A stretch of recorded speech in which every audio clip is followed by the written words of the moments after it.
Hook'em horns, Texas basketball. Not good this year. Wow. Um, the first thing I'll give you is this. Rick Barnes is kind of in a tough situation here. It's damned if you do, damned if you don't right now for Rick Barnes, in my opinion. I say that because he has two ways he could coach this team. He could coach it the way he did the first couple of games this season, when Jacoby Brown was averaging 30 points.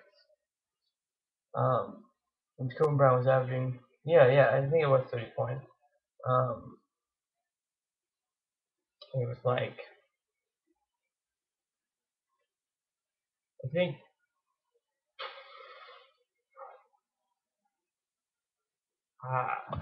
I'm gonna look. I'm sorry. I don't know. Through the first three games anyway, he was averaging 31 points a game. Now he's averaging 18 points a game. Okay, he is Rick Barnes could coach this team and get them deep into the tournament this year. I think if he let Jacoby Brown loose and let everyone else on the team just sort of be like Santa's little helpers. Okay, odd analogy, I know, but that's kind of what it is. Kind of like what Jim Calhoun did last year with UConn. Kimball Walker was getting 30 points a game. Everyone else was just a little contribution here, a little contribution there, and it was enough to get them to win the championship. Now I don't know if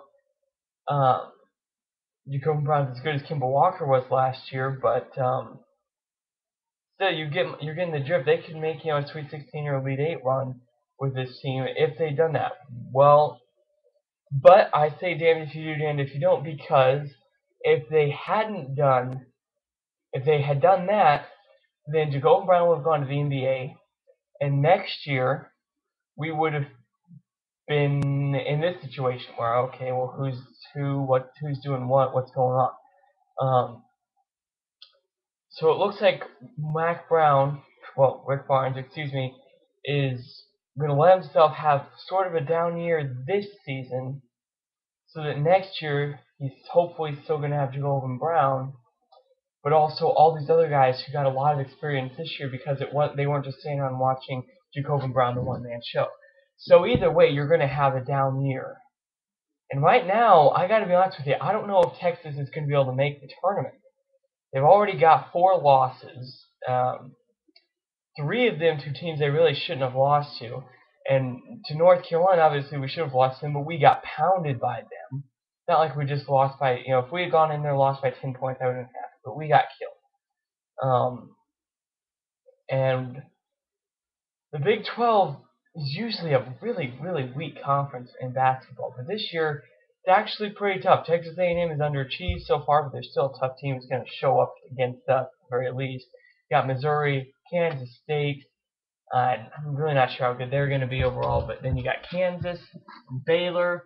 I don't think Baylor deserves to be number 14 in the country right now, so they're undefeated. So what am I going to say, right? And my team's 10-4, so or 11-4, excuse me, after our win the other night against Oklahoma State. But we haven't lost at home, so that's a bright spot for us. I don't know if we'll make the tournament this year. If we do, I wouldn't be surprised to see us make a first-round exit, or maybe a second-round exit. But then again, if we do make the tournament, I could see Jacoby Brown stepping up and saying, "Hey, guess what? We made the tournament. I don't care what happens next year. I want it." So, and he might just explode, kind of like he did last year in the tournament, really. But who knows? Who knows?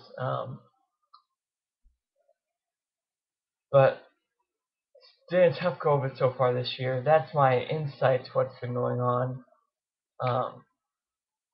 But hey, in the future, it looks like we'll have some good playmakers. Sheldon McClellan, Julian Lewis, Ashton Gibbs looks like he'll be a solid, control the pace type point guard. Bond, and we'd be athletic in the future with Lewis, McClellan, and Bond, and Holmes.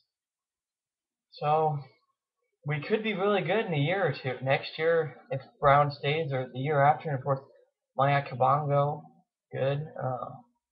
So next year, or the year after, we could be very, very talented. But we're just gonna have to put up with a tough year first. I guess just like Texas basketball or Texas football this year. Uh, what else can I say? By the way, I don't feel like doing a wrap-up video for college football. I'd like to congratulate myself for predicting LSU to be in the championship game, but I predicted them to win, and I also predicted that Alabama would bomb out this year because Trent Richardson was the only one turning off last year's underachieving team. So I was, right on one end of the spectrum, completely wrong on the other end. So, yes, I can't predict too much. I also predicted a 10-win season for Texas. Which I still stand by the fact we would have had one if Case McGuire was playing. Either way, still, that's sort of a wrap-up. That's sort of a I was wrong, but still right. Sort of humble, but still kind of going in faith. Anyway, Brigham Horns playing tomorrow at home against the Aggies. Let's beat them, send them off to the SEC after beating them twice this year in basketball and beating them in football. That'd be fun, wouldn't it? Let's do it, guys. Brigham Horns, Texas fight. Let's roll.